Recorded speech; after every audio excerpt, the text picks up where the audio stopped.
Hello mga kahilaw. So, may papakita ko sa inyo. Maraming durian dito mga kahilaw. Yan o. Namumutik-tik sa bunga. Oh, ang lalaki pati ng durian dito. Diyos ko po. Bay matindi nga itong isa. Oo. Oh. Nakikita nyo yan? Oh. Nandito pa siya guys oh. Sa pinakailalim. Oh, tingnan na mga itong durian na ito.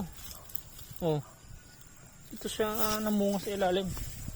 Oh guys, oh, grabe namumutik-tik yung bunga ng mga durian dito. Sa lugar ba ninyo? Ano bang tawag nito sa inyo? Medyo kahawig nga siya ng langka. Kahawig siya ng langka eh. Oh, may binabalot nila dito guys, yung mga durian. Kasi nga ito daw ay ano, pagka nadanggil ang ulo mo dito ibutas daw ang ulo mo, pero hindi naman masyadong matulis eh. Oh, hindi naman siya masyadong matulis eh. Guys oh, ang dami. Ano bang tawag natin sa inyo?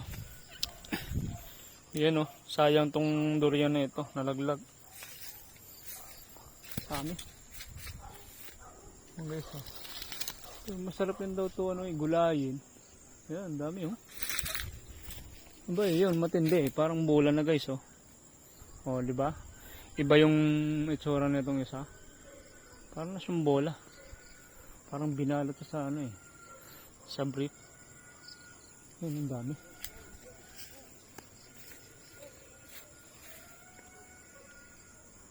Oh.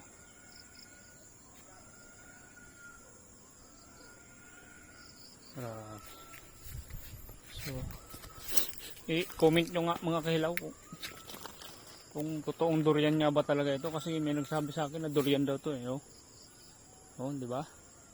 Durian to guys. So tingin ko talaga durian to. Mukha lang talaga siyang langka. Oh, ito yung dahon niya oh. Oh, sige nga langka, di ba? Magkamukha lang sila. Parang langka nga. Ayun. Yan lang mga kailaw. Daming durian dito, sarap nung kumain nito, pero hindi talaga ako nakain ng durian kasi mabaho.